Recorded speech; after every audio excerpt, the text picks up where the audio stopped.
There were actual atheists who ate at Mary's, and they were dehumanized. I don't feel like I've been discriminated against. What do you mean? I've gotten the discount. What did you do to do that? You broke your core beliefs and you believed in God? No, I just said thank you to the chef. I get other discounts. I get one for the symphony for being a subscriber. Why all the hullabaloo? Yeah, I think that they're just being dicks. I think I knew how to fix this. I think these guys are just being petty assholes, right? I really You don't want won't. to say. Yeah, you won't say it because you're a nice person. But let's just take a moment of silence if we agree that these guys are petty assholes. I am awful and dirty and terrible, and I have these urges. It's like going to a strip club with 6-year-olds. I thought kind of all four of us were kind of assholes. That was the whole point of the show. 'Tis the season, bitches. And welcome to Atheist Airwaves, your no-filter look at current news and issues facing atheists and the atheist community. I'm Jay Guerrero. I'm Reb Spence. I'm Christian Ferris. And I'm Susan Turpin. You can find us on Facebook and Twitter by searching for Atheist Airwaves. We record live every Tuesday at 7:30 Central, so if you're listening via podcast, we encourage you to join us in the Ustream chat room and participate in the show. I really wish you had said I'm Amanda Stevens. I was expecting I was too. I'm like reading the show sheet. I'm like, oh, you're Amanda Stevens. Of course.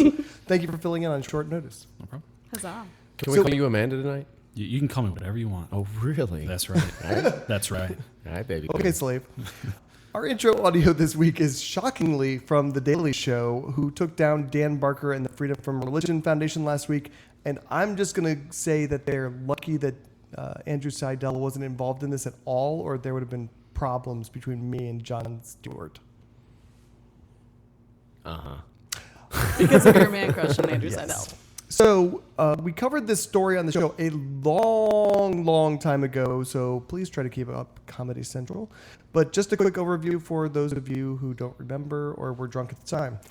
4 months ago, Mary's Gourmet Diner in Winston-Salem, North Carolina was offering a 15% discount if you prayed over your food before eating it. A Christian music star ate there and posted his receipts online, where atheists saw it and said, "Fuck you, buddy." I feel weird criticizing The Daily Show because usually we're best buds. And when they take on a group that I belong to, that I obviously sympathize with because, hey, man, that's me, I want to at least offer lip service to being objective and not just knee-jerk, hey, man, don't talk about my people that way. Yeah, but isn't it sort of like we've got to be able to police our own sort of thing? You do have to be able to say, hey, dude, that's kind of not cool, even when it's somebody that's typically on our side. Yeah, for sure. And the guy talking, I forget his name, but the comedian who was doing that Jordan Klepper. Thank you. Wow. Look at Mr. Unprepared. I just got asked to do the show. I just watched the show like a couple hours ago. He says in the piece that he is an atheist. So, like I said, I wanted to offer some lip service to being objective, but I feel like I'm being honest when I say this is a bunch of bullshit. Malarkey. Yes. That what The Daily Show was grossly unfair. What was the point of their? I mean, I heard the intro, obviously. You didn't watch the clip? No, I did not. Okay. So basically, their thing was okay. So first of all, I would just say that they're kind of engaging in some revisionist history with this woman. So she was going on saying you could get this 15% discount, and when you get your receipt, it says 15% discount for praying in public. And I remember the story. Okay, yeah. good. Okay. So, and she was going back and saying, if you just sigh or have an attitude of gratitude, then it counts. And that's complete BS. Well, when she first started that policy, that was BS, correct? Correct. Well, I mean, she's saying that when you sigh, it counts as praying? Well, this Daily Show guy said, so what you're telling me is you can literally get a discount for doing this. That's basically what he said. And then when he talked to Dan Barker later on, who's the president, co-president of Freedom from Religion Foundation, he's like, for making this face, and I'm suppressing a fart here, I can get this 15% discount. Their ultimate point, the Daily Show was saying, was that this is a petty thing, and you're a dick for even bringing it up or even talking nasty about these people. I think. How is that a petty thing? Getting a discount on your food? Well, because you believe in originally what it happened is she was only giving the prayer discount to Christians who prayed, and then FFRF brought a suit against her. Oh. They didn't bring a suit. They wrote her a strongly worded Okay, letter. I understand. I get it. Okay. And then she changed the policy to be like, oh, well, then you can just like sigh, or you can have a moment of silence, or thank the chef. And she did that because the FFRF sent it to her. And actually she didn't, because what she actually did was get rid of the discount entirely once she got the FFRF letter. They posted a letter outside of their business. I'm trying to find it here. What did it say? She basically said that, we have to respect freedom from religion now, and that's why we are not doing this anymore. So sorry if She's being a offended. cunt about it. Yeah, well, Wouldn't use that. C word aside, yes. So no one is buying that story. That she said, if she saw people praying, she was giving them this discount. Got it. But then she's like, later on, after she got in legal trouble, it's basically a cover story. Yeah. And the Daily Show is buying into it, which is a bunch of crap. Well, on the same token, I don't like old people, and I don't like that they get a discount. So let's raise hell about that. Actually, you might have a good point about that. With the ARP and stuff like that. Yeah, senior discounts. I mean, that's like age ageist, discrimination. Yeah. Just because you haven't died yet doesn't mean you deserve to pay less than I do. As the old guy in the room, I'm like... I want my discount there. I'm just saying, if you're going to go after one, then go after, something. Obviously that's not the Freedom from Religions Foundation's issue, and it is a larger issue, as far as the religion and religious discrimination. Yeah, I get where they're coming from. Is it petty? Maybe a little bit. I don't know. As far as with this lady's current policy, where all you have to do is do a moment of silence or sigh, I'm okay with that, because she allows anybody of any religious faith to take part and get that discount. So, as it stands now, if you're an atheist and you're complaining about it, it's in its current iteration, then you are kind of being, dickish. Yeah. Right. But this is all since the FFRF said that. Mm-hmm. And what I would ask the Daily Show and what's this guy's name? Jordan Klepper. How much discrimination is okay? I mean, yes, this is relatively minor, and I want to talk about Dan Barker in a second because I think he did himself no favors in this clip. But how much discrimination is okay? How much illegal discrimination should anyone from any group put up with, so that they're not called a dick? That's the point I was trying to make with the old people comment. I mean, how, at what point do you draw the line where you stop splitting hairs? And here's my final question, which is, how much are you able to discriminate against a group of people until you're the dick? Because as far as I'm concerned, she's the dick.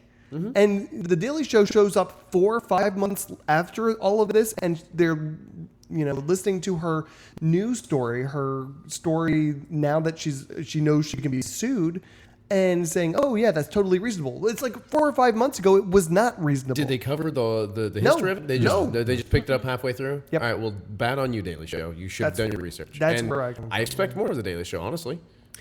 So, but Dan, you expect more out of a comedy show on? Isn't that sad that I actually trust and expect more out of a satire news? I mean, it's not even really. I mean, it's comedy news. It's not even. I guess you it's might not be comedy news. It's real news. It's news, but it's made to be funny. Right. Okay. Maybe the way to phrase that is, yes, it's sad that I trust and rely more on a news show based on a comedy channel than I do any news channel. Yeah, that is sad. But I mean, true. They do better news coverage than a lot of organizations out there. Yeah. I think that Dan Barker didn't do himself any favors in his interview. And to his credit, the FFRF came out later and was talking about all this, and they said, it was a 2-hour interview. It was a 5-minute sketch. Mm-hmm. So they cut out, they zeroed in on this stuff. So, I mean, I don't blame Dan Barker for this at all.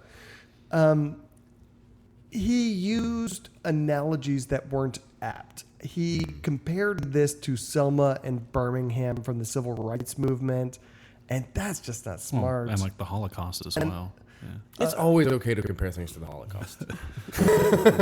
Joking. Jesus. It just seems like that's really taking it just a step too far. Yeah, but I got to tell you, like, I was thinking about it and reading it, and I was thinking about what I wanted to say about it, and instantly these analogies came to mind. I'm like, I would have fallen right into that same trap because these are the analogies you draw. I mean, they are.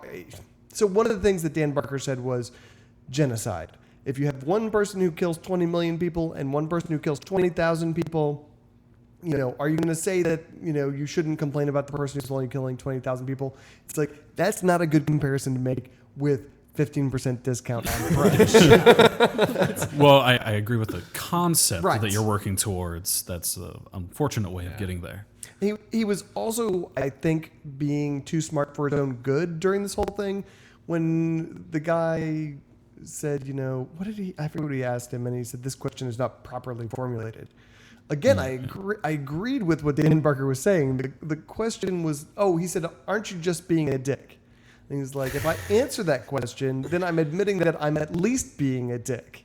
And so it's like, you know, when did you stop beating your wife? It's not a fair question to ask. Yeah. And so I'm not going to answer that until it's properly formulated. I'm like, you're being a little too smart for a comedy show. For the Daily Show, you're too smart. But maybe he expects more out of them too. He does. And I think that's exactly why he got himself into trouble. Yeah. His shields weren't up because he's been on the Daily Show before.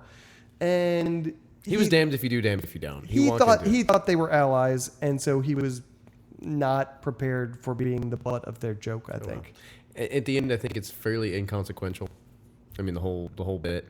But I'm going to make you eat those words in about 2 or 3 stories. Okay. Because I think it's about public perception of atheists. That's the only thing that sticks in my mind as a negative to it. Is there, you know, the Daily Show does have a lot of viewers, and it absolutely can, you know, contribute to the negative view of atheists and atheism in the atheist organizations. But at the end of the day, we get that anyway. Well, I know, but this is no point in adding to it. I agree with you, but there's other things we should be worried about. It's like if you have a genocide with like 50,000 people and genocide with 20,000 people. Should we not care about the one just because? No, get rid of the guy who's killed 20,000 people. He is not very good at his job. It was a callback. I was actually on the Daily Show about 10 years ago. No, you weren't. And yes, it was. No, you weren't. Yes, it was. Were you in the background of a street camera? No, I was confronted by Ed Helms in St. Louis.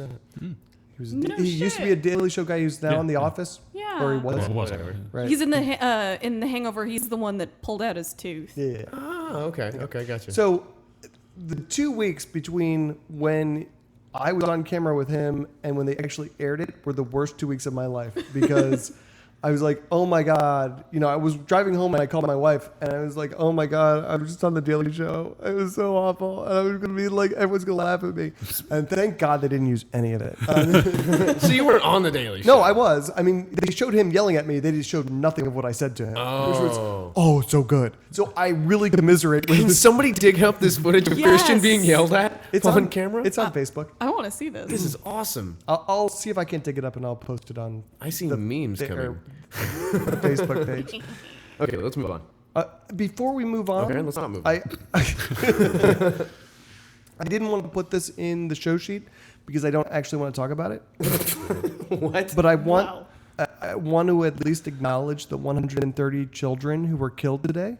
Who killed 130 kids? The Taliban, they invaded a school and slaughtered 130 kids plus 15 faculty. And sounds like Star Wars. That's just impossibly awful. And all I wanted to pause for just a second to say I'm really sorry to the families that happened to, and to everybody else. I just want to say fuck you, fuck your countries, fuck your religion, go fuck yourself. That's all I want to say. Let's move on. That was eloquent. Thank you. I'm gonna point of conversation is, and this may be just something that I don't understand.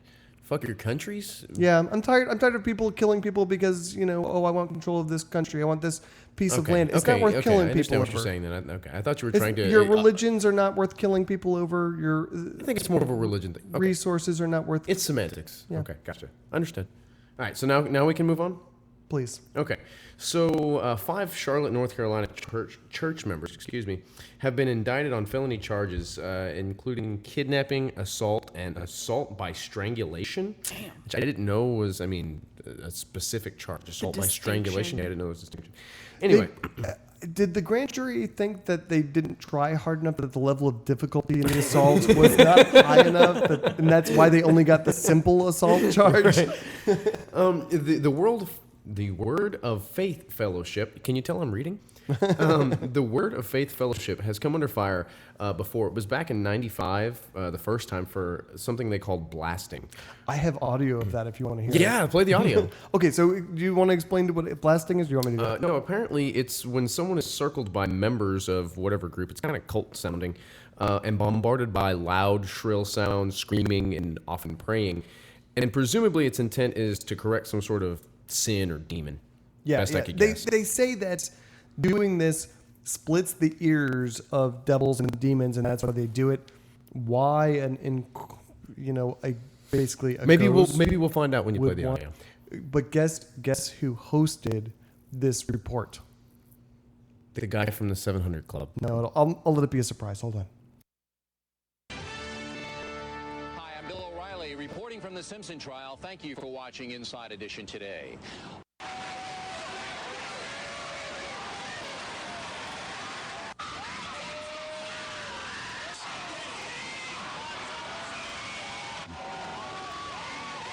Okay, that's straight out of the pit. That's straight out of the pit of hell. How many people is that?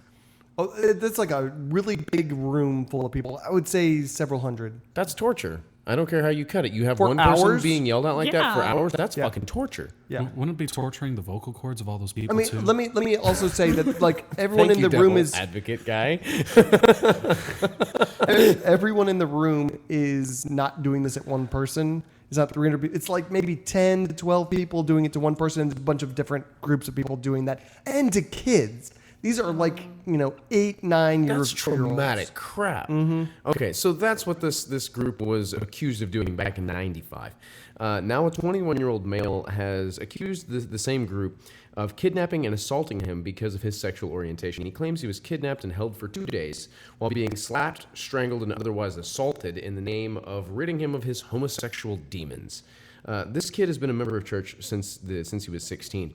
He says that he had at least 15 to 20 college-age men around him screaming, shaking, and punching him, hitting his chest, grabbing his head, and telling him to repeat different phrases that were apparently incriminating of some kind, that were causing him mental distress. In any case, they the rest wasn't. Right? Yeah. They were accused of something similar, an abuse allegation back in 2012, from when a member went to the authorities and wound up under the protection of the FBI because of it. He wound up recanting, returning to the church, and now he's no longer with the church, saying that he was manipulated into recanting. This is a friggin' shit show, man. Basically, these people are taking homosexuals, or allegedly taking what they perceive to be homosexual people, and trying to correct them with these torture tactics. Well, and it goes way beyond that, because the person in the Inside Edition report from 1995 was talking about they have a nursery. I don't know whether you guys went to church or not, but they usually have a nursery where the kids can go and it'll be quiet while everyone else prays to Jeebus. They tied all the kids to their chairs in the nursery using what they called the restraints of God, which turned out to be bed sheets. And that was just common practice. That's just how they did things. It just sounds like they had a lazy nursery This was babysitter. It was no, because the person who was talking about this was the nursery babysitter person, and she said they explicitly told me I had to do this. They told her these are the restraints of God. It wasn't because they weren't behaving; it's because they were trying to control them and make them act not like children. That's messed up. This church is really just screwed up. Their website used to read, quote, "Those who were once drug addicts, alcoholics, homosexuals, etc., are now delivered by the power of God and are living normal lives, serving God and doing His will." They've since dropped the homosexuals part, but this is because they're being charged. Yeah, I mean, this is a pray the gay away. This is a torture tactic, corrective type of church. This crap really reminds me of the movie Red State. Have you seen Red State? Yeah. I have not. It's actually a Kevin Smith movie, and it's not his normal type of movie. It's like a horror movie. It's based kind of on the Westboro I think Baptist I Church have thing. seen it, yeah. It's actually a pretty freaky flick. It gets really weird, but it's a strange. Anyway, this movie kind of reminds me that these folks. Okay, let's give them a fair shake for just a second and say they're innocent. Okay, let's not do that. They allegedly committed this crime. Right. But I mean, it's not far-fetched to see that these things are very real and very possible, especially given the history of the allegations. I mean, Yeah. this This is not their first time. Right. Hate crimes are common, especially amongst, people of such faith to archaic and just discriminatory religious organizations like this. I mean, I'm glad it's seeing the light of day and it's not being buried. Hopefully they'll be buried, and behind bars or something. I don't know. Ustreamer 07439 in the chat room notes that in Texas, if strangulation is implemented in an assault, it enhances the charge to a felony from a misdemeanor. So the strangulation part could be actually important. Well, that's North Carolina, then, not Texas. Yeah, but Yeah, it's it's very probably similar. similar, Yeah. Patrick Covington is the brother of one of the accused, and he said that the whole thing is a lie because his sister is not capable of doing this. And I think that nothing else really illustrates the danger of religion better than that statement, because I'm certain that his sister is a good person usually, and that he knows his sister's character. But religion can make good people do evil things. And it's entirely possible that assaulting a gay man is something this guy's sister would do if you got God involved into the equation. Yeah. And this guy also says that he's gay and that he also left the church at the same time this guy did, and for the same reason, because they condemn his lifestyle and he wants to be who he is. But for some reason, he's defending this church and his sister. Yeah. Well, because, they haven't assaulted him yet. So That's very possible. hiding yeah. behind his sister. Well, they have to have like their cool gay friend that. So he's we a like gays token? and stuff. Yeah. Oh, why are you thumbing at me, dude? Oh, just in general. Like, They're cultist hipsters is what what I'm getting from this. But I mean, like I said, this church has a long history. This is nothing new to them. It makes me wonder what hasn't come out. Yeah. I mean, have they actually, killed people? Have they driven people to suicide? It wouldn't surprise me. Yeah. It's kind of scary. It's really scary. It's not kind of scary. Ustreamer 07439 says, go gadget aggressive indoctrination. Woohoo. Okay, let's move on to something different. Something actually, some good news. So, our current favorite Australian, Ken Ham's Noah's Ark exhibit has officially, his tax incentive has been sunk. I thought we banned his name. Good old Kev. Kevin. Kev Ham. Kev. So the project known as Ark Encounter applied for an $18 million tax incentive. And got it. However, it would fund the project that was based on the story of Noah and his highly improbable ark, but it was met with some resistance from the Kentucky Tourism, Arts, and Heritage Cabinet, who said that the theme park has evolved into a ministry to advance religion and is discriminating against employees based on religion. now Which we've covered. I was going to say, we've covered this. And let me just insert my little translation of what they're saying, which is, it didn't turn into that. It started as that. It started as that, and they were made aware of that. And now that they, just like everyone else, as soon as they see the lawyers, they're like, I don't think they were made aware of it. I think they were made aware that they couldn't hide it anymore. That well, they that couldn't could be. ignore it. That could be. That's probably more accurate. But I mean, the FFRF and Americans United have been all over this crap. Anyway, sorry. We derailed you. Anyway. So the approval of the project by the Kentucky Tourism Development Finance Authority was contingent on the group's promise that they wouldn't discriminate based on religion. However, since the hiring for the theme park is going through Answers in Genesis, then they're using it as a sort of religious litmus test. We can tell that that's sort of failed. And of course, Ken Ham and Answers in Genesis are currently pouring their money into an ad campaign that they say they just won't let it go. They did that before this came down. I think you can't sink us. It was the ad campaign or something like that. They're too big to fail. Not even God can sink the Ark project. Nope. I think the following makes a good point. He should be able to just build it with hand tools and stuff, just like Noah did. But it took Noah like 120 years, didn't it? Well, then Kev can just deal with it. Show us how godly you are. Time out for a second. I needed to do that for like a few minutes. Okay. I think this is the right decision to make, obviously, and I think for two reasons. One is that it's not only expressly religious, but the goal of this park is to proselytize and to bring people into their fold. Their website expressly says, quote, "The purpose of the Ark Encounter is to point people to the only means of salvation from sin, the Lord Jesus Christ, who also is the only God-appointed way to escape eternal destruction." Oh, dear. Where do I take my money? I don't want eternal destruction. So, I mean, it's a proselytizing organization. It's inappropriate for taxpayer money to be. What if the investment of taxpayer money led to greater revenue being brought in from tourism? That's what they were arguing. And it certainly will. That's irrelevant. I mean, you're basically taking taxpayer dollars and investing it in something that's going to make them money? Right. So Something that's going to make old Kev money. Well, no, Kev will make money, but it's- also the state would potentially as well. It's not the, and we're going to talk about another story tonight that's remarkably similar to what you're talking about.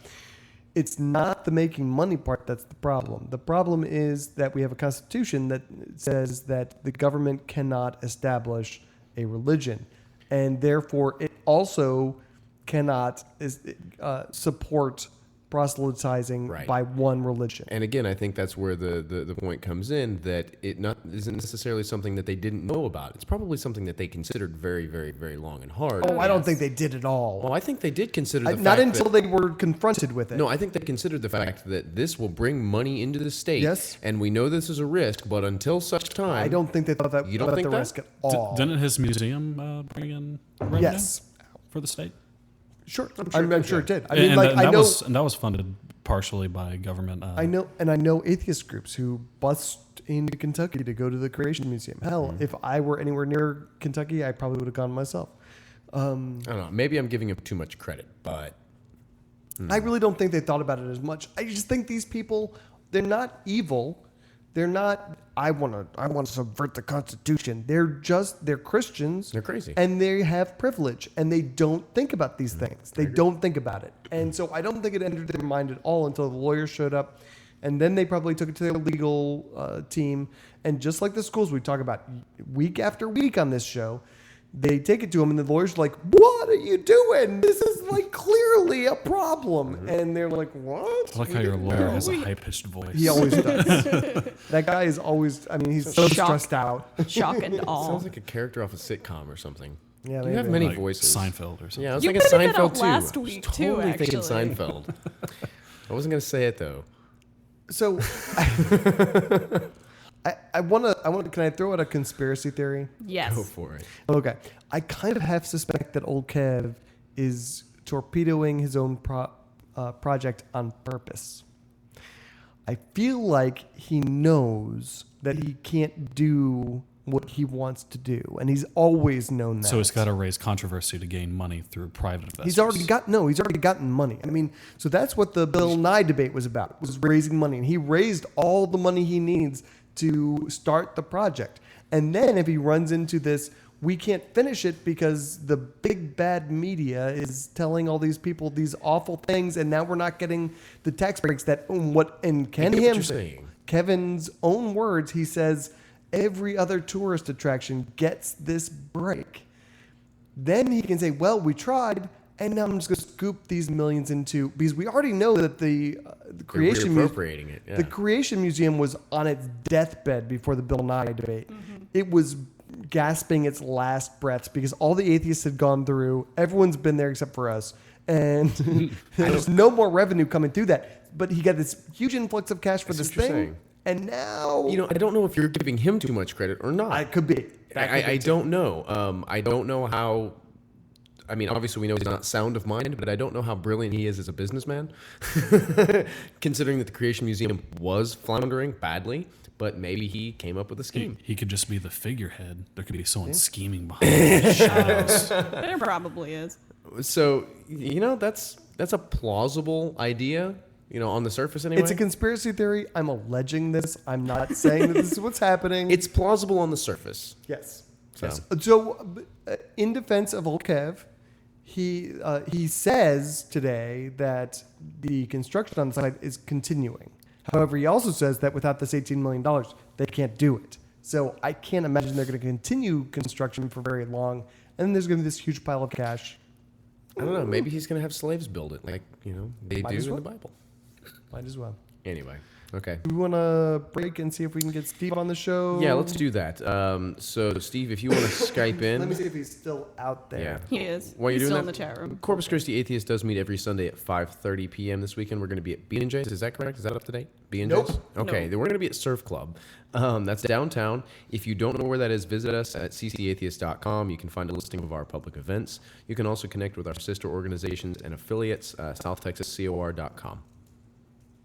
And I just sent him the Skype name, so if he wants to call in and talk, he can.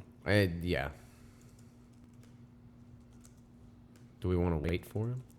We can wait for a second. If he interrupts us. I really don't want to start another story. And then have to stop? Yeah, I totally agree. Yeah, so we'll give him a few seconds, and then if he doesn't want to do that, then we'll just move on to our next story, which is an interesting story. I haven't been keeping up with the social stream, the chat room. Yeah, I do wonder where Gilman is. It's I know, right? Yeah. Like, without him. I'm afraid he's dead or something. Yeah, maybe like he went out to the woods and got a nasty cut and is dying of tetanus. As So we speak. someone has to send out a search party. I don't think you're going to be able to get anybody to go to Michigan after the shit he's talked about it. We're going to talk about. I'm going to talk about Michigan in a little bit. He's got another 60 seconds. We're gonna give him that interesting. one? It sounds interesting, but I don't know if it sounds interesting enough for us to So live. for those of you in YouTube, there is a theist in our chat room who said he would Skype in, and he said we all secretly believe in God, so we wanted to talk to him about that. He may not call it. They never do. So we've had that one guy who we talked to. Yeah, the one guy. And it was actually... And the Matt somewhat Dillahunty entertaining. guy. And that was a good conversation, actually, until Yeah, my there was- computer died. Okay, we're moving. He's asking how to get a hold of you on Skype. Atheist He's never Airwaves. been on. No, I can't remember the password for Atheist Airwaves. I gave him my personal Skype name. Download Skype, and then when you do that, message Susan. We'll keep an eye on that. Yes, Susan. I'll figure it out. Okay, download your Skype. And download Skype and then look for the thing that I just messaged you. I'll just give it to everybody. Who cares? You can PM him. Okay. I already did. So I'm just gonna put that is my in the chat room. That is my Skype address. No one else use that right now because we want to talk to Steve. Okay. Let's move on and do one more story, and then we'll talk to Steve. This friggin' story, man, it really, really outrages me a little bit. Just a little bit. Okay, so apparently SWAT teams have meetups every year, which, okay, that's a little freaky. Then I find out that they're actually kind of like gun shows or gun conventions, which, okay, a little freaky. It's news to me. Doesn't sound like too big of a problem until you get into some of the details. Apparently they use these as training conventions too, which alone is not really a big deal. Okay, it makes sense if you're going to, try and, get better at your job. You're going to go to conventions and do things. That's their job. Okay. It becomes startling, though, when you realize that these teams are militarized to such an extent that the U.S. Marine Corps is there taking notes and taking this information back and training on police force tactics. This is, to me, this is emblematic of exactly what's wrong with our police force right now. Absolutely. Is Okay. When the military, and not just the military, but the freaking Marines. Let me explain this to you in a different fucking way, okay? Our police forces are more militarized than our friggin' military. Yes! Okay? That is a huge problem. If that's not an indication of the problem with our society and our police forces, I don't know what is. That is shocking and scary as all hell to me. That's not okay. Why are we allowing our police forces to be that militarized? To protect us from What? Ourselves? Yeah. Yeah, no. All of the horrible people. No. When you militarize the force that is supposed to serve and protect the people to that extent, there's a shift. There's a major shift. Okay, this is not what I thought you were going to be upset about. But this is the thing that upsets me. That's number one. That's number one. Okay, but I totally agree with you that when Marines think that they have something to learn from our police forces, there's a problem. Big problem. Yes, and I also want to point out that there are a lot of jobs in this country that are more dangerous than being a police officer. Mm-hmm. Yeah, that's true. Police deaths in this country are at a 40-year low. Okay, no one is killing police officers at the rate that they were just even 10, 20, 30 years ago. And so the need for all of this stuff is really driven by corporate welfare, I think. It's companies that are making money off the taxpayers by saying, we're going to give you this assault vehicle. We're going to give you this sniper weapon that you think you need. What they're getting is they're getting a lot, especially now. All of this influx we're seeing of militarized equipment is coming from military surplus because of the ramp down of foreign operations. So it's all coming over there. So yes, that is true. They are to some extent. Not entirely though. Not entirely. I was saying because number two is where I was going to disagree with you. I did a lot after we talked earlier, and I was I totally disagree with you. I did a lot more research, and it's not entirely all military surplus. No. It's these private contractors that are going to these conferences, like what we're talking about. I think it's called Urban Shield, is what this was called, or something. I don't know. Remember. But they are selling their products to police forces all across this country, and it's not all military. So just wanted to. No, you're right about that. It's not all military. I don't know the. That's what my opinion was before today when I started looking into it. It's gone beyond that. It started there, I think, military surplus, and it's just grown because once they started getting their hands on military equipment, they needed more. I mean, I've seen it firsthand. The level to which local police forces are militarized. When I was in protests, joining protests and things like that in Little Rock. Is this like Occupy? Yeah, this was Occupy. Okay. There were full on. You would not be able to tell the difference between a heavily militarized armed force, a Marine Corps special operations type of thing, and the friggin' SWAT team. You can't tell the friggin' difference anymore. You're freaking out our chat room. We're freaking out our chat room because we're agreeing on things, and that's not good. Well, this is if there's a point to agree on, I'm glad it's this one. So Kensai87 makes a good point in the chat room. He says the reason why is because military aren't trained typically in crowd control tactics. They're trained to kill things. So you take pointers from police forces on crowd control versus crowd exploding.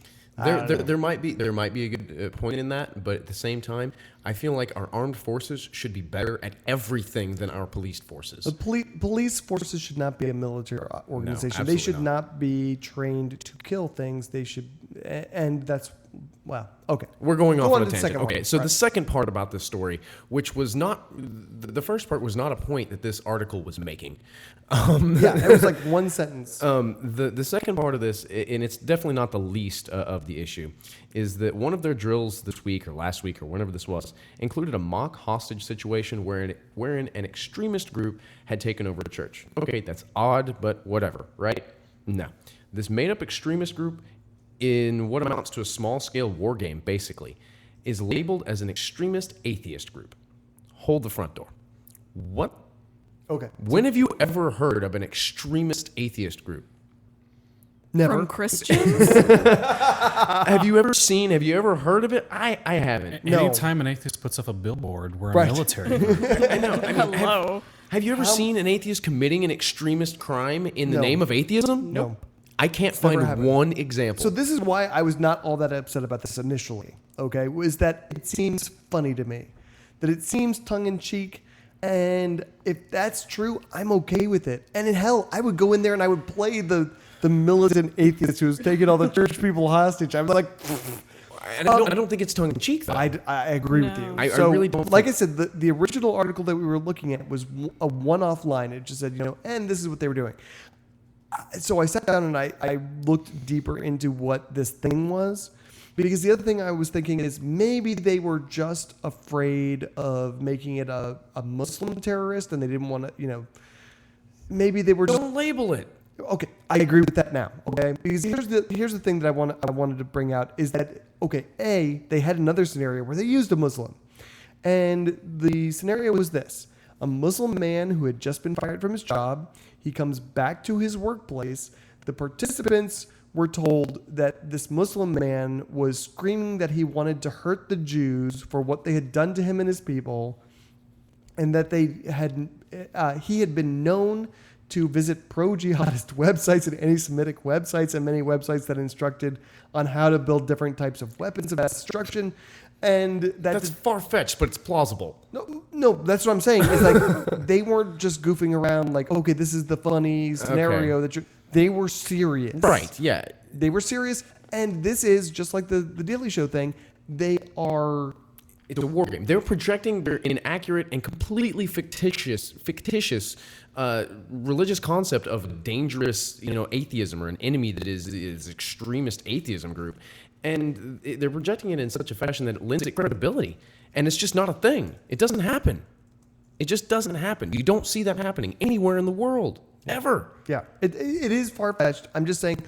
Initially, when I was reading this, I was like, who cares? If it's like, if it's supposed to be a joke, it's like, oh, a bunch of militant atheists. But it's not. It's the war on Christmas. They've taken over the church. I was like, I'm okay with that ostensibly, but clearly they're just a bunch of yahoos. I want to read something else from this report. I don't care if they're yahoos. They're reinforcing their own made-up concept of that's this big, bad, dangerous atheist thing that, they're going to physically hurt, the world or take over, destroy the country or Poor whatever. Christians, screwed up atheists, screwed up Muslims. Yeah, it totally is. So I wanted to read a portion of this report from Mother Jones.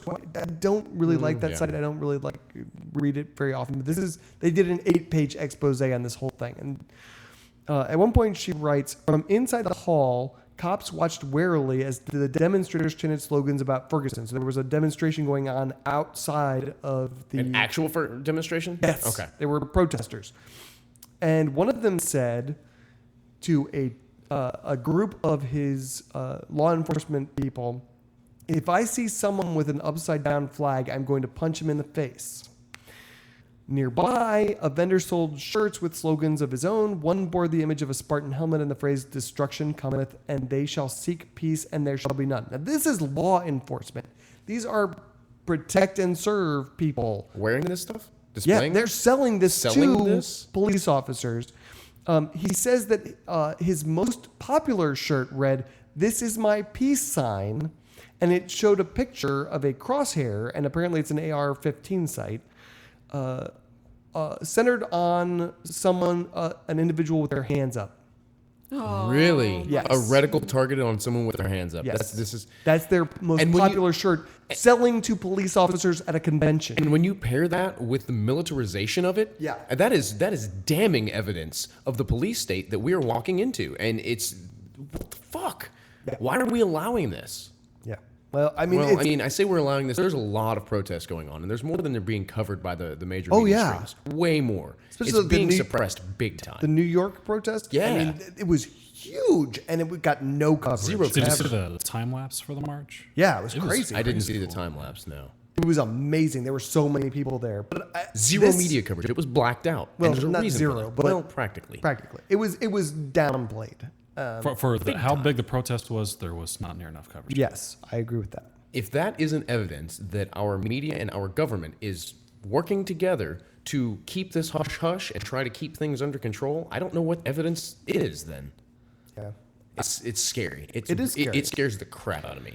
I mean, to bring it back to atheism, though, I mean, because like I said, when I first read this story, I was like, it was a joke, whatever. These guys are not kidding. They are not kidding. They're not joking around.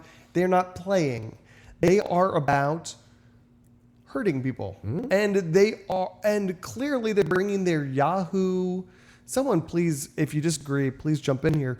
they're bringing their Yahoo sentiments to it. They're, demonizing Muslims. They're demonizing atheists. And they are, doing this Christian persecution complex. Oh, all the victim Christians are in the church and all the bad atheists have all the weapons and you got to take them down. Even if you're not part of this confirmation bias that they're creating already, there's a huge group of, of officers and, law enforcement that are displaying this confirmation bias, that are perpetuating their own false, pretenses of what's going on here. They're false allegations of all of this non-existent crap. Anybody looking on who wasn't already part of that, it's now lent credibility because these are law enforcement. Isn't it possible that potentially an atheist group could hold a church hostage and demand the end of Christmas? Yes, that is a potential possibility, but I don't think it's going to happen. There's a lot of possibilities in this world. That one is a very slim chance. I think they should hold them hostage with rubber knives. I'm still waiting for Dave Silverman to give me my marching orders for the year. So if he says to do it, that's what I'm going to do. Okay, sorry. This story really, really, really got me going. So I'm glad that we've got that out there. I'm still raging, but I'll shut it up. I kind of want to make it worse. Can I make it worse? Is that okay, or should I shut up? I'd go for it, man. If you've got more information that I haven't picked up on, by all No, friggin' this means. isn't information. It's more of a personal opinion.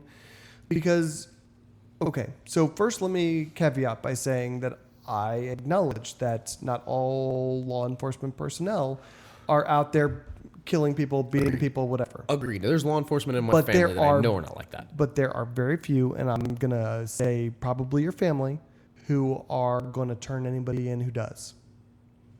Or the protect your own kind of mentality. Give me, can you name a time? I can name one. Can you name a time when an officer turned in another officer for doing something like that?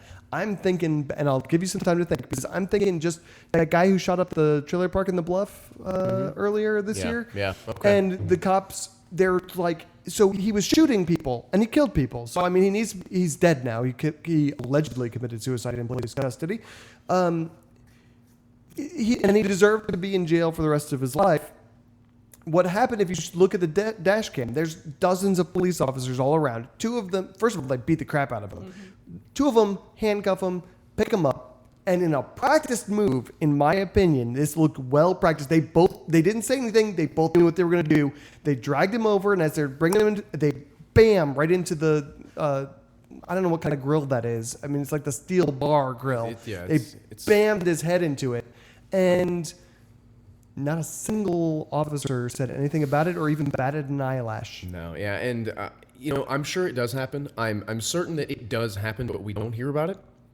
And if you do hear about it, you're close to the situation. And I'm certain that you don't hear about it, and it doesn't happen that often because it's like something that's always irritated me about a lot of armed forces. They stand up for each other. They do the same thing. Once a Marine, always a Marine, that kind of thing. And that's not to say anything bad about the Marine Corps, but there is that attitude amongst, even frat brothers. It's important to police your own. Right. It's what he's saying is it's important to police your own, but it doesn't happen nearly enough, and especially with our law enforcement. Like I said, I can name one case that I'm aware of where a police chief fired at freaking everybody and said, "You're all a disgrace and get out."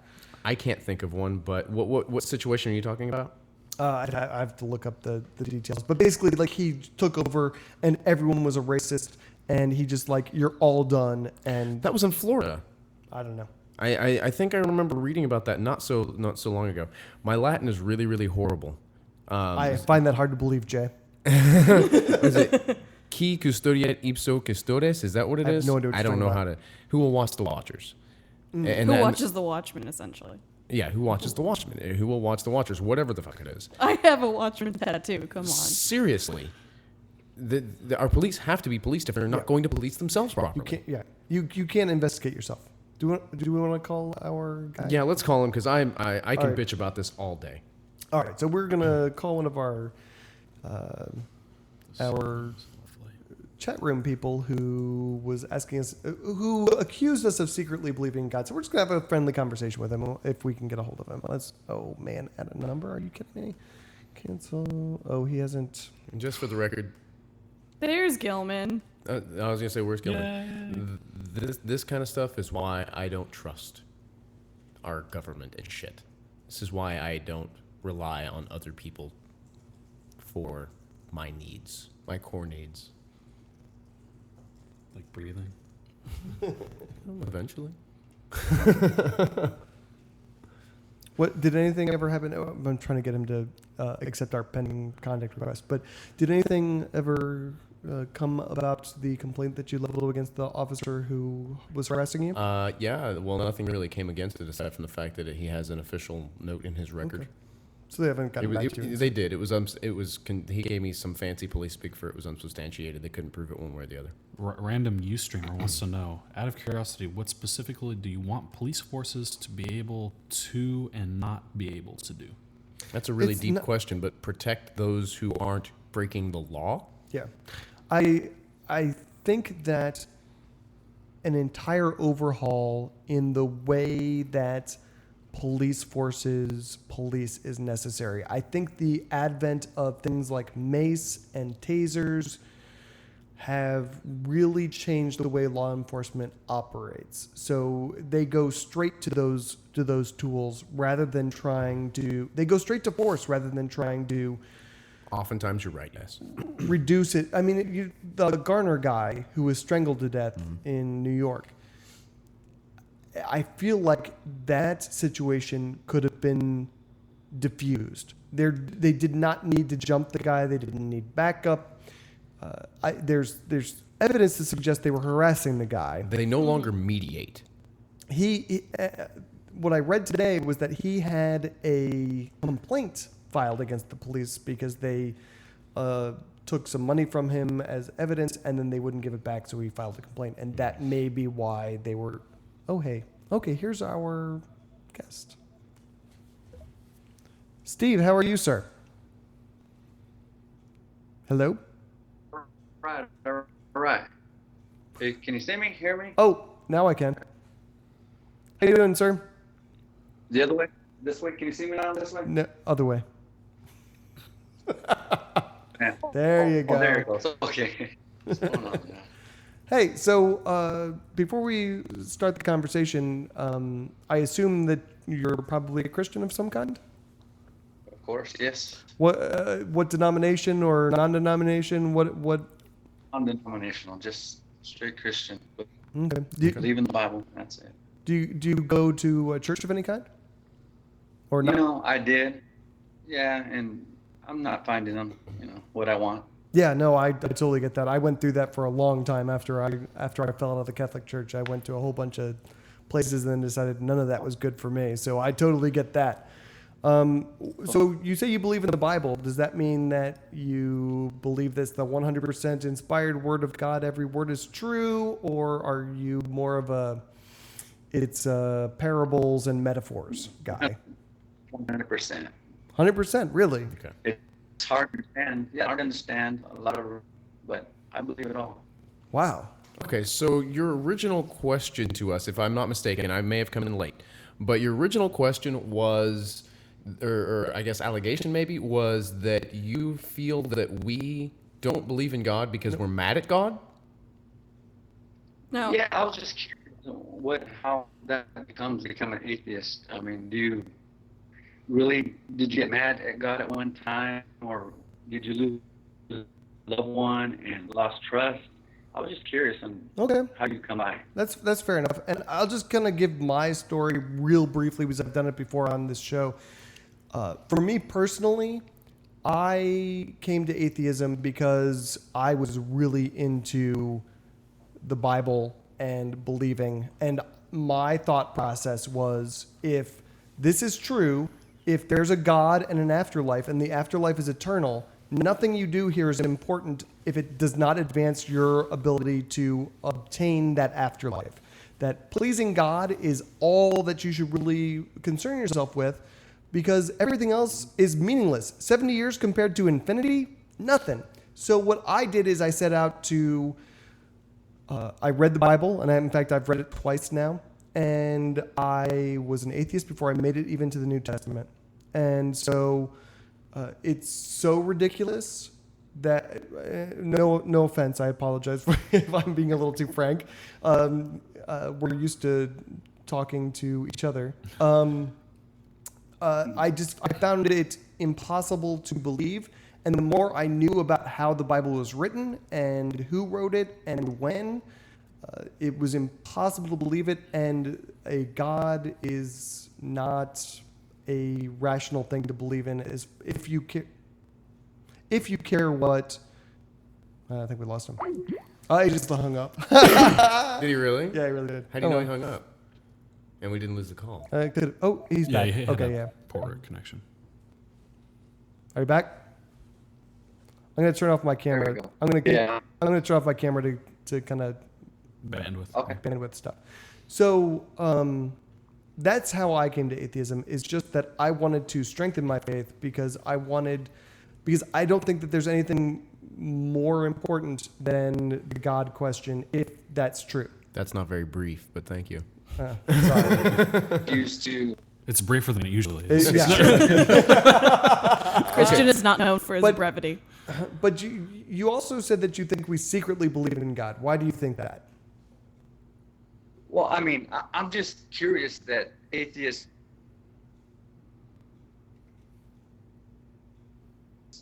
believe there's a God when there's like. If he says trees, I'm gonna kill him. Sorry, you're kind of breaking up on us. And I'm just curious to find out how you can say, none of this was on purpose. It was just all an accident. Well, I think 4.7 billion years is a long time, and it's an impossibly long time for a human mind to conceive of. Let me ask you this question instead. Why do you believe that there's a God, and why do you believe that the Bible is true? It's like any religion. If you don't believe, Maybe turn off your camera. There's a little icon down at the bottom with a little camera. You can turn it off, and maybe that'll It fix your should band. help improve the quality, yeah. Yeah, because we don't. Hold on, he'll come back. Yeah.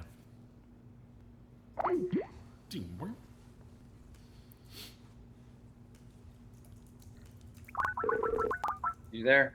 Everybody there? Yeah, if you go to the bottom and click the little camera to turn off your video, Okay. that might help us. I don't know. Yeah, There we go. That might help. Okay, so why do you believe that the Bible is true? Well, what else are you gonna do? It's faith. You got to believe in something. You just, I was raised that way. I'm sure you were also, and it seems far fetched, like you said. But however, you have to believe in something, and Well, I'm going to contest that you don't have to believe in something. I'm going to contest that you don't have to believe in something, that you were taught to believe in something. Correct. Is that okay? So you were taught that, whereas Yes. Christian was also taught that, but he, through a means of exploration of his faith, found that he no longer believed it. Have you explored that faith? It's really easy to back away and just say, I don't believe in it. This is not working for me. Let's move on to the next project, whatever. And I have doubt all the time. I feel like that all the time. And I was going through Ustream. I saw your show. It looked pretty good. And it's just, Okay. we're humans. So it's easy to say that. I see what you're saying. It's easy to back away, but you always have doubt, and you keep coming back to the table to try and to figure out, okay, where the answer to my doubts. Compare that to a marriage. If you were married and you continually had all these issues and problems with your relationship, and you could never find an answer quite to answer why you were having all these problems, would you continue to fight that despite? Oh, yes. I mean, then I would be giving up. Otherwise, it comes to a point to where you can only take so much, and you're going to give. Hey, I got to believe what I believe, and you got to believe what you believe, and But why do you have to believe that necessarily? Well, I mean, it's just so easy to say, well, there's no God. I mean, you could say that and say, boom, there's no God. All right. But isn't it harder to say there is a God out there? And it's extremely hard to say that because there's no evidence to support that claim. I mean, just it's hard to say that when you can look around and just a beautiful planet, But there's explanations for all of those things. Yeah, I mean, you could say creation, but I mean, you can't even explain creation. I mean, if you're going to go with the big bang, then come on, that's as it's the theory that has the most evidence to support it, and it seems to if you look at like the diversity in life and with evolution and rock formations, you can see that there is a definite pattern that it follows whenever you're looking at adaptations and species. Correct. I mean, I totally 100% agree, but you still don't go to the point of who made everything. Right. And we don't know what happened before the Big Bang, but that doesn't mean that we should just make things up or to just assume what's out there. Our answer to what is before the Big Bang is we do not know, and we're perfectly content with that. Exactly, and that's basically Christianity. You don't know, but you do know. It's just. But you do think you know. You do think you know. You think that the Bible tells you what happened. But when you say that God exists, you're making a fact-based claim that requires there to be evidence for, which you do not have, or at least I've never been presented that evidence. Do you have such evidence? Doesn't the Bible, isn't that an historic document in itself? It's historic, but is it accurate? I mean, accurate. It's in a historic. There's documentations supporting. No, all of the documentation supporting it is scripture. There are, I will tell you that there are things in the Bible that are factually historically correct, but there are also things in the Bible that are not. For example, the new Exodus movie. There is no evidence to support that there were ever Jews as slaves in Egypt in the time period we're talking about. There's no evidence to support the fact that there were Jews in Egypt at all in that time period. The city of according to the Bible or the movie? According to the Bible says that there were Jewish slaves and the Pharaoh would not let them go. That is not supported by evidence. And there are tons of things like this. There is no reason, for example, to move to the New Testament. There is zero reason to think that a family, especially with a woman who was, 8-9 months pregnant, would make a trip from Nazareth to Bethlehem. The only reason that story appears is because the ancient scriptures said that this person would come from Bethlehem, so they had to retcon it. There's tons of stuff. There's a prophecy in the Bible that says Tyre, the city of Tyre, would be destroyed and would never exist again. It still does. So the Bible is not accurate historically. 100% accurate? Correct. Or partly accurate, but not all fully accurate? Sure, but I mean, you talk about Spider-Man, and Spider-Man's in a city, and there are things about that. Yeah, New York exists. That is a factual component of reality, and it also exists in Spider-Man as well. Right, but Spider-Man does not exist. Yeah, I mean, you see... Do you believe that the Bible is 100% accurate? Totally 100% accurate. Okay, but it isn't. Then how? There are absolute scientifically proven claims or scientifically proven facts that say that things that are in the Bible are impossible, that they did not happen.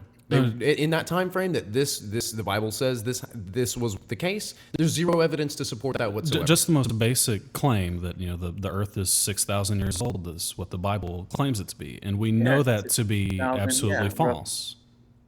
I mean, how are we to know that? How are you to know that? Because we have carbon dating, we have rock formations. There's a wealth of evidence that shows that the Earth is far older than 6,000 years old. The universe itself, where they found dinosaurs with cartilage still intact. Yes, that's true. That's true. Absolutely true. And they're millions and millions of years old. And are you kidding me? Absolutely. No, that would bring more evidence to 10,000 year old. Okay, so 10 million-year-old Earth. Okay, You know, so things like that. there are reasons for that. So lime deposits protected that tissue.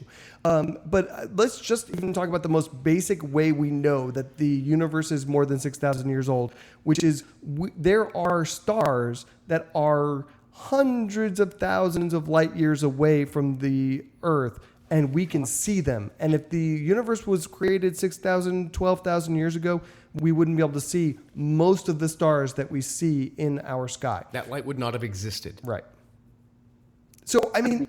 Yeah, I understand. What we're doing is we're explaining to you the reasons that we understand that the Bible is not factual. And we're trying to ask you to explain to us why you believe that is factual in the face of evidence that says otherwise. What I would like to hear from you is for you to admit, to yourself at least, that the Bible is not 100% true. That there is room for doubt that potentially the Bible might not be 100% factual. Oh no. I mean,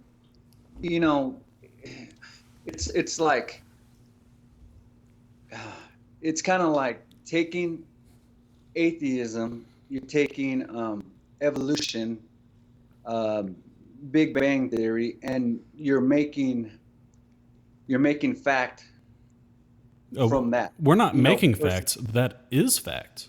I mean, yes, from the atheist point. From anybody's perspective, any point. Objective scientific point of view. This is an evidence-based... Objective anyways, and to say it's 100% fact, science changes. Sure.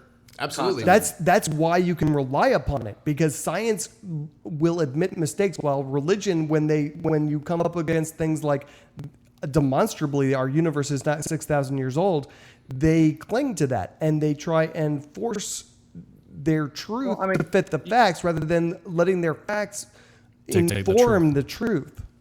You could show me facts that show atheism. I could show you facts, Christianity. No, you can't. It just depends on if you can, please do. Evidence from. Yeah, if you have evidence to support that, then we'd be more than happy to take a look at it. Yeah, correct. I mean, you brought up the cartilage thing, but there are scientific articles that show that cartilage could have been preserved for that amount of time because of the limestone formations that surrounded it. Based on the evidence that we see today in the use of lime, those things, limestone, that we can see this is what it does to things now, and we can extrapolate scientifically, repeatably, what it would have done then as well. Okay, let's back off that a little bit, because I think we've gotten as far as we can with that. I agree. Yeah.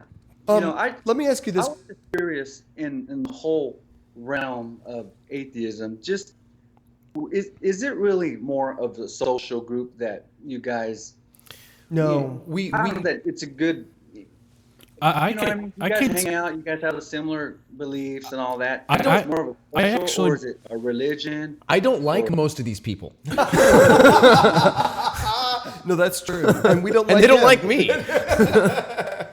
And I didn't actually join an atheist group until many, many years after I even became an. I became an atheist when I was 14 or so, and I didn't join this group until now I'm 28. I came to atheism on my own with really no community to help support that in any way. I had the same thing. I was an atheist for a long time. I went to an atheist meeting and I thought they were all dicks, so I never went back. I was an atheist for a long time until I moved to South Texas, and Christians here are such dicks that I was forced into an atheist community. And I love my atheist community, but that's not where my atheism came from. I was an atheist in a vacuum for a long, long time, and I was perfectly happy with that. So, but you said you were a Christian at first, but there was something there that swayed you. Yes, the Bible. I read the Bible. And the Bible, have you read the Bible cover to cover? Cover to cover, no. Okay, you should because you should because that is the quickest path to atheism, is to actually read the book. So let me, and this is a good. I read it, but not straight through. Okay, this is a good segue into what I wanted to ask you, because this is something that I like to ask theists.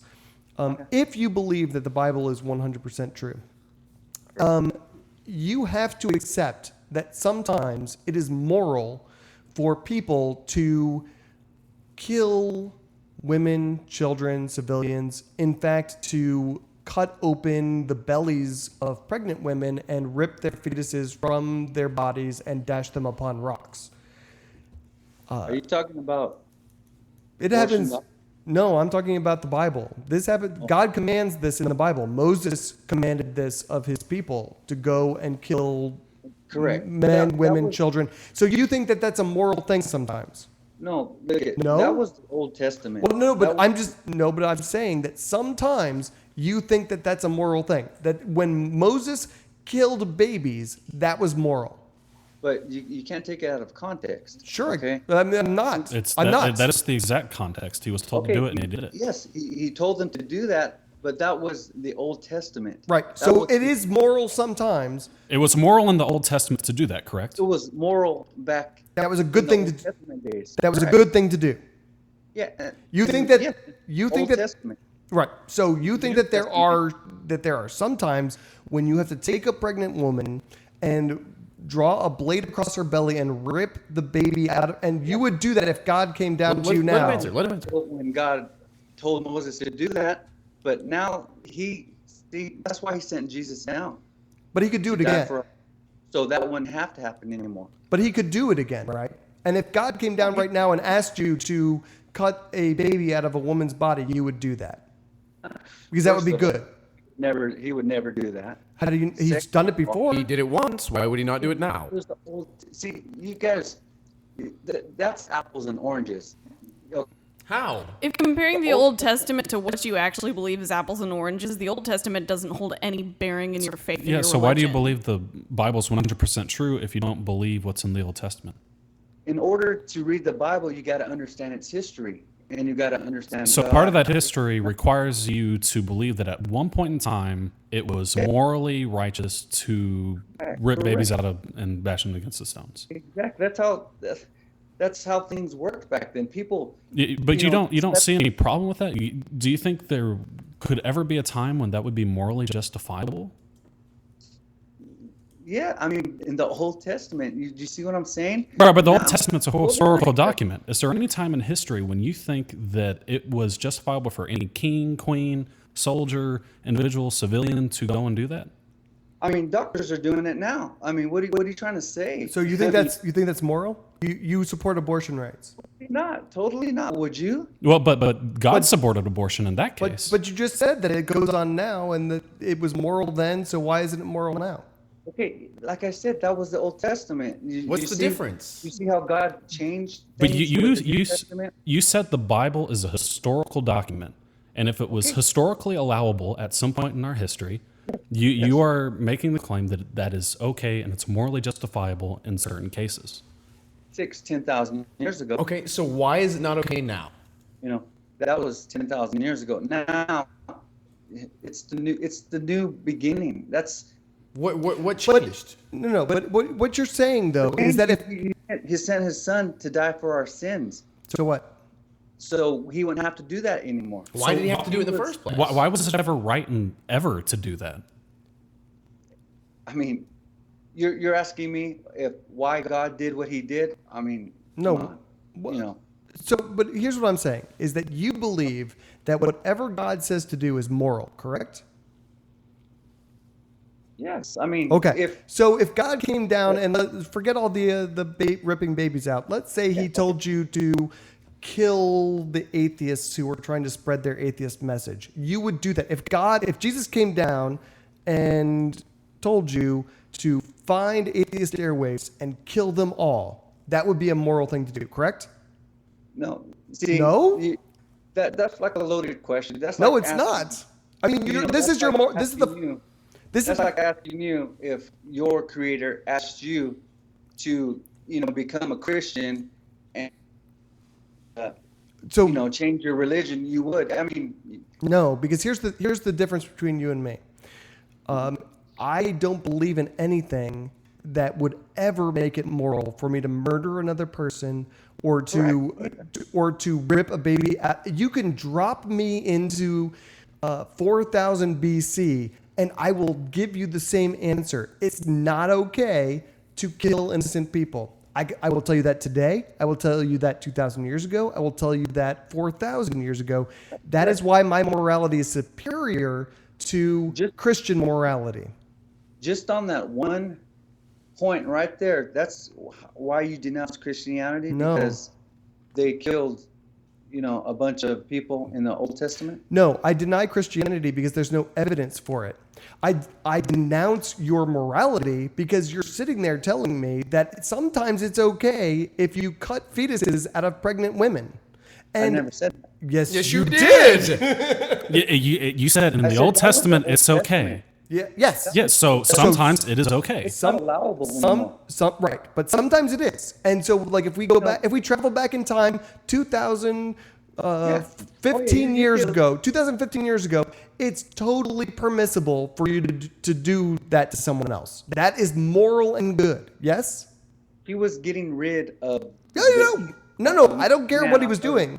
You're telling me that 2015 years ago, that was morally permissible. I'm telling you 2015 years ago, I would not have done that. I would have rejected that as immoral because that's not okay, no matter who tells you to do it. Okay.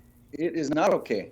But God said it was. Every day. So God is immoral? Are you saying God is immoral? Okay, well, let me ask you this. Wait. Let's finish this. Then you can ask me your question. If it's not okay to do that, then God is immoral for commanding it. Correct? It is immoral for no. Look at. No. You said it was immoral to do, but God commanded it. So you are now telling us that you think your God is immoral. Correct? Never. Okay. You can't have both. Then you can't have both positions. Okay, listen. No. Let him go. I mean, it's okay. Listen, God repented for making man. He said he was sorry for making man. Yes. So no, that's biblical. Okay, is that believable? That's in the Bible. He was sorry he did it. Yes. Yes. Okay. Therefore, things had to be done to change. All right, they had to be done to change man. Since man was a sinful in nature, he had to create the flood, destroy man. Did it again. Yeah, no, he killed more people than Satan did. Correct. by several orders of magnitude. He's the bad guy in the Bible. And it hurt him that he created man. Yes. So he came up with the great plan. But that's a separate thing. So I mean, okay, let's address that real quick. If the same. See, if you're gonna be that and base everything on the Old Testament, then it's it's going to be a win-win, I guess, for you. Okay, because you're not accepting. Let me ask you a question. We're gonna address what you just said, in that God was he was unhappy about making man. He repented creating man. Correct? Yes. But he is infallible. He could probably. How does God make mistakes? How does God make a mistake? He is infallible. Why is he sorry for something he did if he is infallible? He didn't make a mistake. He was sorry that he created us. Well, why would he be sorry if there was no mistake? Because he gave us the free will to do whatever we wanted. But he made a. Okay. I'm done with the conversation. I think we've taken this as far as we possibly can. I really, really appreciate you calling us, Steve, and I appreciate the fact that you were brave enough to do it, especially because there's 4 of us and one of you. Yeah. So, I mean, that's really praiseworthy. I hope you think about these things. I hope you read the Bible. Yeah, and I hope you read the Bible, because if you do it with these things in mind, I think you will come to it. AtheistAirwaves.com. You should come hang out with us more often. We dig you, bro. Check you guys out. You guys look like an interesting crew there. We'd love to have you back on the show. We'd love to hear more of your thoughts later on. Right. So if you sit down and think about this stuff, we're here every Tuesday, 7:30 Central. So come and see us again. Thanks a lot, Steve. All right, man. Take care. Interesting. Everyone, that was good. A little bit of the everyone was super excited to beat up the little bit of that, but I mean, other than that, yeah. I mean, I just love that he stumbled upon us, and that's good. Yeah. I think he's got a lot to think about. I hope. We got 10 minutes left, guys. Well, we got a little more than that, because we got a lot of Okay. All right. What stories do you want to pick up? Can I talk about the asshole priest? Go for it, dude. Okay. So this next story is a little bit of old news combined with some totally hilarious new news, which I just love. So first, the old news, because we have to demonize the guy before we make fun of him. Monsignor Bernard McGarty was driving around enjoying Christmas lights displays in La Crosse, Wisconsin 2 years ago. He was having a good time, enjoying the scenery, when a thought struck him: what if atheists lived here instead of Christians? And oh my God, how horrible would that be? And that inspired him to write an op-ed in his local paper. Oh, yeah. Among the things that he said that would be just awful if there were no Christians and a whole bunch of atheists: first, there would be no lights, so somehow winter cold would be worse. I'm not sure how that works. What? Okay. Yeah, so that was the first thing. Second thing was their symphony building was built with money from some nuns, so he imagines if there weren't any nuns, there would be no symphony building, which I think that's debatable. Yeah. Apparently, he also thinks that atheists don't give gifts to each other. And so there would be an economic catastrophe because gift giving is the entire basis of our economy. And apparently he's laboring under the assumption that Christmas is a Christian invention when it way predates them and your little Judeo-Christian tradition entirely. He thinks there will be no hospitals because all the hospitals near him are Saint so-and-so or whatever. And bizarrely, he thinks we don't dance, tell jokes, or drink. I don't get that whatsoever. We don't drink? I know, right? St. Patrick's Day. I'm drinking right now. I have to drink because of assholes like this just to make it through my day. We drink, believe me. Okay, so now that you have a feel for just what a holier-than-thou, we're so awesome asshat this guy is, onto the new news. This week, the good Monsignor visited a massage parlor and his masseuse called the police. Why, you might ask? The answer is pretty obvious. The Monsignor wanted a happy ending, and he was unfortunately in a massage parlor and not a brothel.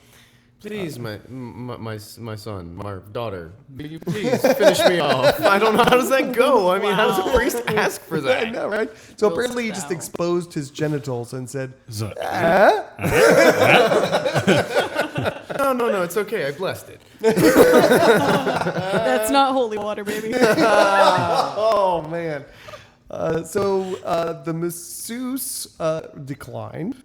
And when she declined, he called her an unspecified derogatory term.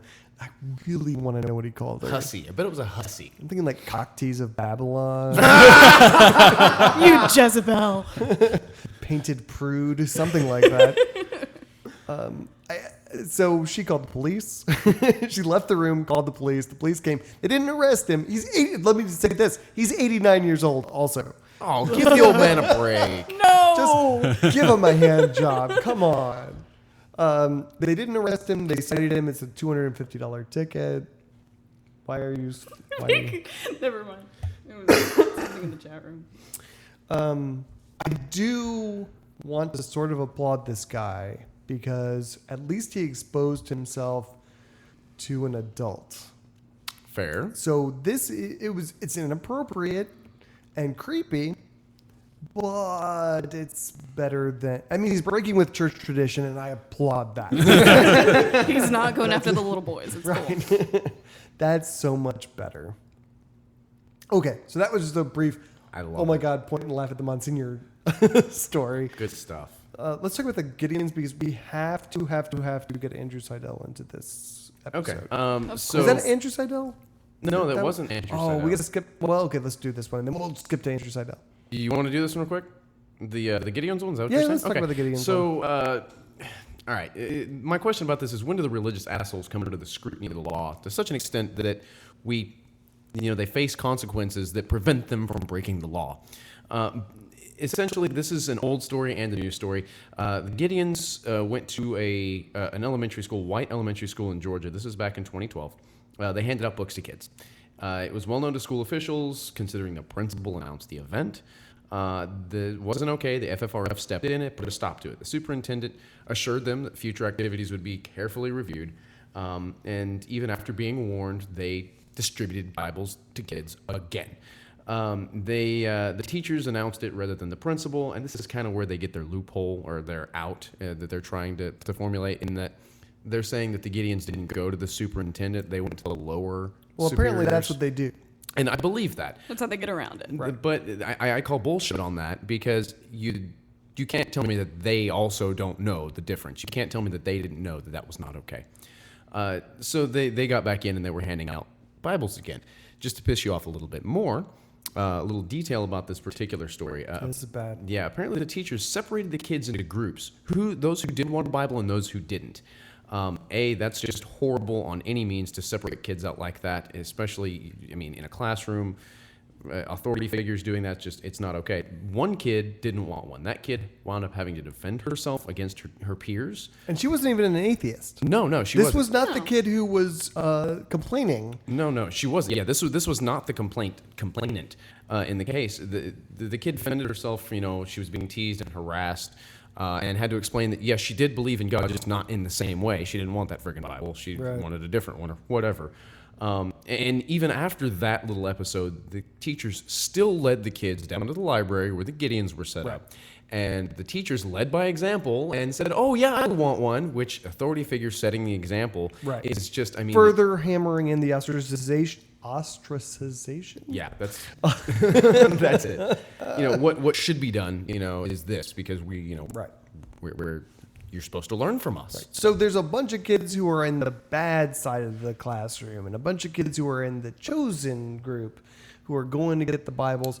That I don't know how, as a teacher, even you do that to children. And again, I'm going to go back to what I said before, which is you introduce God and you'll do all kinds of abhorrent crap to children, to gay people, to anybody. You throw Jesus in there and all of a sudden you will do anything to someone. This is the Andrew Seidel. Andrew Diesel? This is the Andrew Seidel story. Because I want to read from the good book of Andrew Seidel here. And go for it. The letter that he wrote to the superintendent, which is a follow-up letter because he wrote to them. Oh, he did follow-up. Yeah. Okay, He wrote this. So just to back up what you were saying, the Gideons, peace be upon Andrew Seidel, he wrote, the Gideons operate by deliberately avoiding superintendents and school boards. They advise their members to seek permission at the lowest level of authority. Usually they target teachers and principals.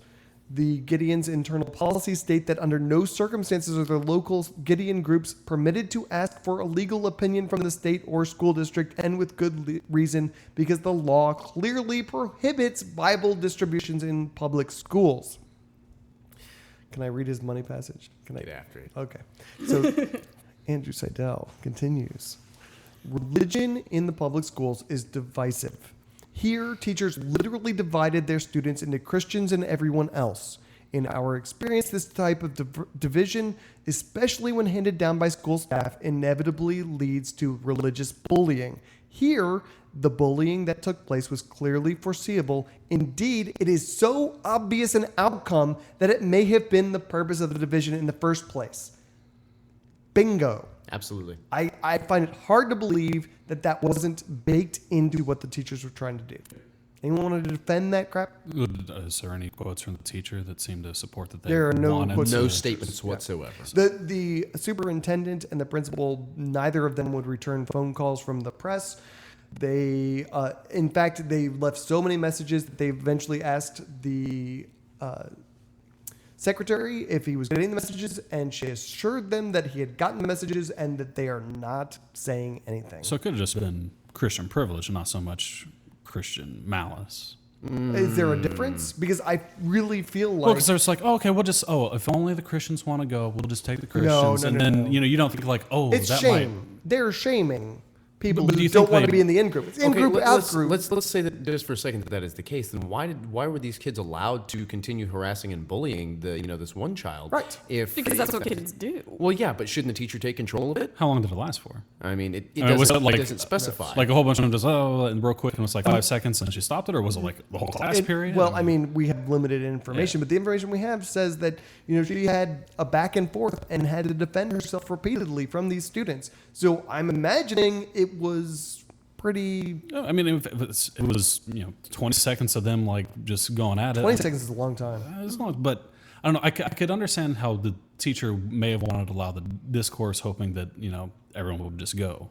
Thinking from a Christian privilege, oh, why don't everyone just get along? Let's all just go get our Bibles. Well, if they and not thought from a if- malice perspective. If they but thought from- everyone was already there, then there would have been no point to divide them. Right. Exactly. Well, maybe she thought she was trying to be, inclusive. Whereas, oh, I know that there's some law things about it, so I won't subject non-Christian kids to Christian things.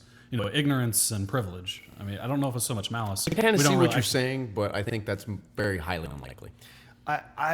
If that's the case, I mean, she needs more training if that's the case. Yes, exactly. Most definitely. That's what I was going to say. Is that maybe it's possible that she doesn't deserve the piling on that we're giving her, or him. We don't know the sex of the teacher. I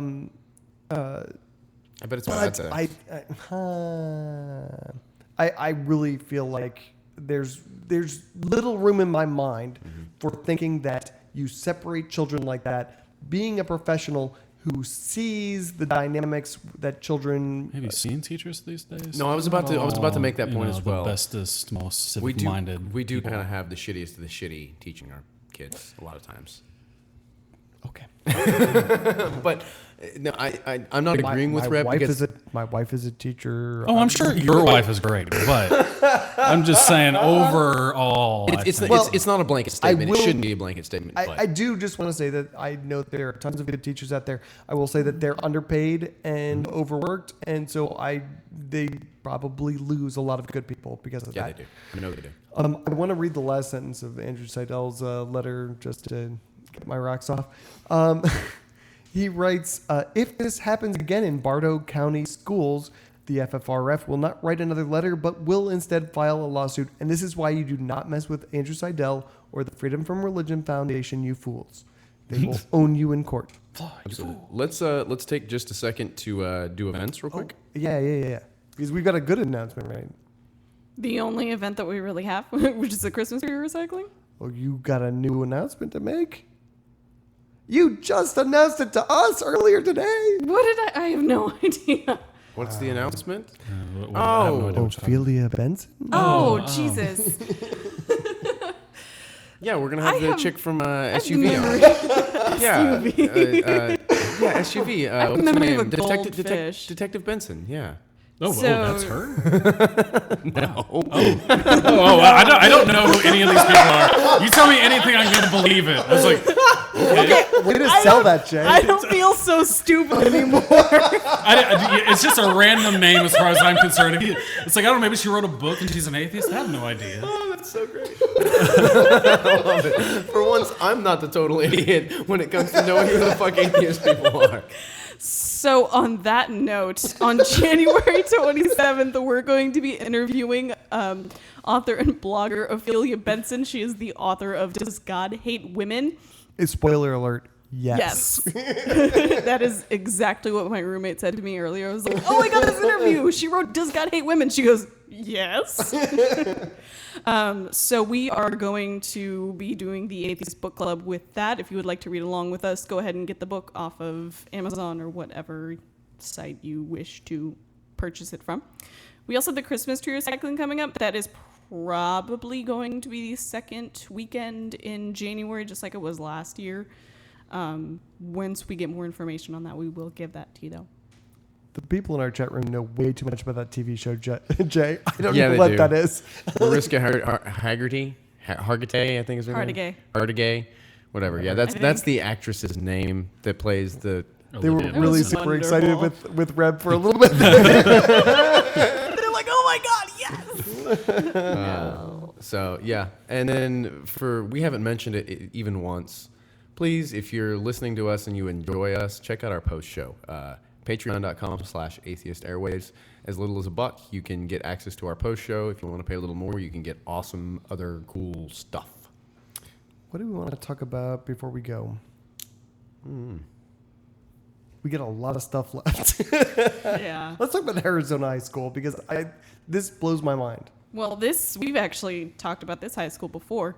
So in Mesa, Arizona, 3 Mountain View High School students were allegedly kicked off of their softball team for refusing to participate in a team prayer before the start of their games. According to a complaint filed in a federal court in Arizona, the 3 girls were penalized for not conducting team prayer in accordance with the directive of Joseph Goodman, who is the team's coach.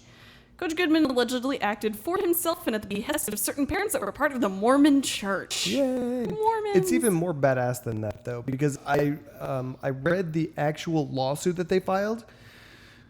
The prayers that these kids do are quote unquote student led, so they're permissible, and they've been doing them for years. And this year, Sydney Ryan was named team captain, and Sydney said, nope. We're not doing the prayer thing before it's student led. I'm the captain. We're not doing that. Also, we're listening to awesome music now.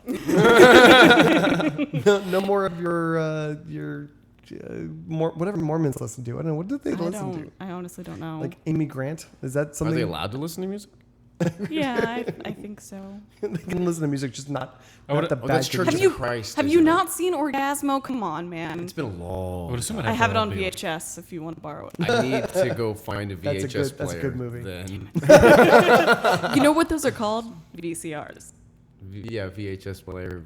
Yeah. Okay. VHS. So, going off of what Christian was saying, apparently the girls were disallowed from playing contemporary hip hop and other popular music liked by teenage girls, whatever the hell teenage girls are listening Backstreet to Boys. these days. Hey, NSYNC, thank you. Sorry. I'm dying of the plague. So they weren't allowed to listen to this music because another member of the team believed that the music offended her religious sensitivities.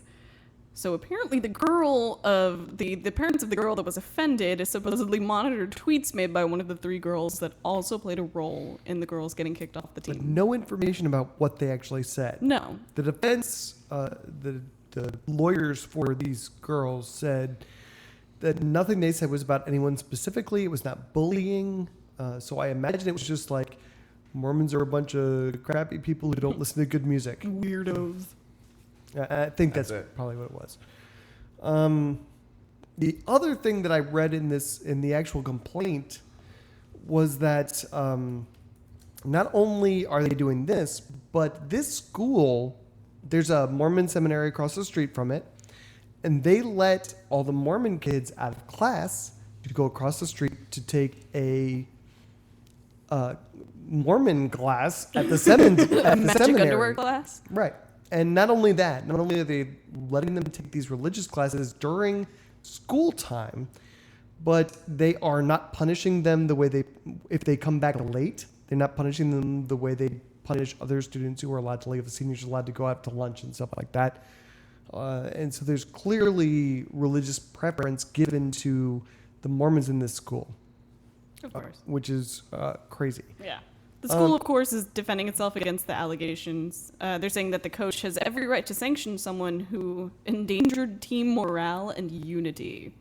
Which raises a weird question for me, which is, clearly I think this is a high population Mormon school. Mm-hmm. And so I imagine that there could be a breakdown in morale if a non-Mormon student says we're not doing the praying anymore.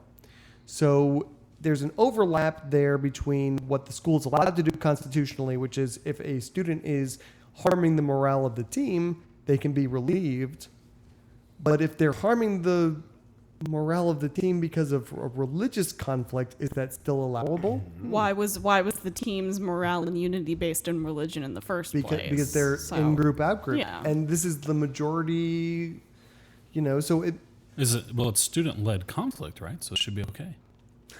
Student-led conflict. I like that term. I like that. Yeah. It's good. This is actually the same high school that we talked about a couple of weeks ago, that had the band that performed the halftime show with the crosses because they performed the... It was the same school? The World War II. Mm-hmm.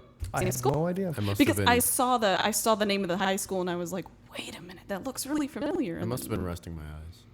You might have not been here. Yeah, I think that was... You were probably gone. Okay. The more we talk about this stuff, the more freaked out I get because Mormons are doing this on purpose. Apparently, they erect seminaries and churches across the street from public schools explicitly for this purpose. And we've talked on this show a number of times about churches who have people whose titles are, I'm in charge of attacking public school kids and bringing them into the fold. These religious... Not so many words, but yeah. Right. I'm Student outreach. Right, exactly. But the people from all kinds of religions are targeting and preying on our children in public schools. I mean, we just talked about the Gideons. This is what they're doing, and this is an investment in the future of their coffers. They are trying to get paying members. This is just like the tobacco companies targeting children. That's exactly what it is. Yeah. To me, beyond the fact that it's totally hilarious when the Satanic Temple puts out their coloring books, I almost feel like, I mean, it gives me a bad taste in my mouth to say this, but I almost feel like we have to be in that battleground. You know, if we can't stop them, we have to participate. I've been for that for a while now. I've not been joking. Well, you just hate kids, which is why I thought, Okay, whatever. that's a fair point. But if the kids are going to live and they're going to grow up, at least they could be decent humans. Well, I guess in the battle for our children's souls, I mean, we might as well, push our atheist propaganda down to the school system as well. Well, and this is kind of a microcosm of what's been going on in my life, because when I first became a parent, I said, I don't want to teach my kids what to think. I want to teach them how to make these judgment calls. But what I found out very, very quickly was that the people around them are not going to be making that same thing. And if you're not teaching them specific facts, like what we were talking to Steve about, if you're not telling them about why the Bible is nonsense, why the Quran is nonsense, why Scientology is nonsense, Scientologists, Muslims, and Christians are going to line up to tell your kids why they're awesome and why they should give them 10% of their income every year. It's like I said, it leaves a bad taste in my mouth because this is not how I want to operate, but I see no other way around it. We'll only ask for 1%. I would settle for 1%. That's kind of the way, my assumption is how atheism kind of started. Everyone's just like, do your own thing, and now it's starting to get more organized, and people are, we do need organizations, we do need protection, we do need education about these things. It's like herding cats. Yeah. Unfortunately, yes. I mean, you have a religion and you've got a bunch of people who are all on the same page. You get atheism and you can get some assholes on the Daily Show who will say, they're a bunch of dickheads because, I'm just going to sit here and pretend to pray and get my 15%. And then you got people like me who just don't fucking agree with you. What now? I think a lot of the reason why it's hurting cats is because everyone's still stuck in that individual mindset. Whereas with religion, it's a community mindset, and I think that's why it's so important for atheists to band together in a community so that they can push forward with one unified idea, much like organized religions do. Yeah, it's just a lot harder for us because we don't have dogma, we don't have dictates, we don't have a bishop or a pope to tell us this is what you must do. And not that the pope is really good at making Catholics not use condoms and birth control, but he's a lot more effective than anyone we have. And so, but I think this illustrates to me why it's important for us to swallow the bile and say it's important, because if we don't engage in this battlefield, everyone else is going to do it for us. Let's go to Bosha. Let's do that. Thank you for listening to Atheist Airwaves. We're sponsored by Corpus Christi Atheists and the South Texas Coalition of Reason. If you would like to compliment, complain, yell, scream, debate, whatever, just drop us a line, got@atheistairwaves.com. Thank you again to Tombstone to Deadman for our outro music. Are we getting anything back from him? I haven't asked him for anything because you haven't come up with questions. All right, patreon.com/Atheist Airwaves. We've got different things going on a post-show, potentially bullshit and frat bros, and I might tell you a funny story about some sports injuries. Your satanic story. Oh, yeah, my Satan story. I got to pee. Let's go. All right, bye-bye. Bye.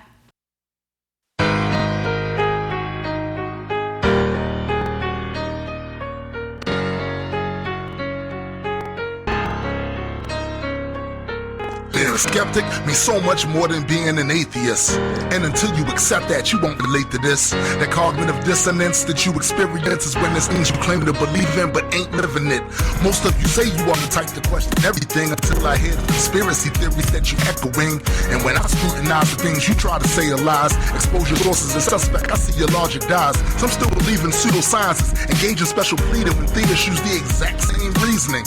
I've even seen atheists use arguments from ignorance and see my president tell me exactly just what the difference is. A skeptic without the ability to analyze is just as bad as the theist, cause he'll probably accept a lie. Just as long as it verifies all his biases, applying it to his knowledge pool, and then he's diving in. So I'm not saying that some conspiracies do not exist. I'm just saying that a lot of them are some bullshit. So I'ma call a spade no matter who asserts that nobody's perfect and just one lie, then it's all perverted. Bring down the curtains on that sad display. The only ways to question yourself and all the things you say. Start the day. And maybe we can rise above and be examples for others to emulate, and that's the way we win this battle. So this is where I'm making my stand, and now regardless who don't like it or how they get mad, see why the rest of y'all capitulate and go with the plan. I'll be beating on this ball until I'm breaking my hand. So listen while I state official policy. No matter how I'm threatened with hell, then never silence me. I know that you don't see this as imperative, but I refuse to lose and let the stupid frame the narrative.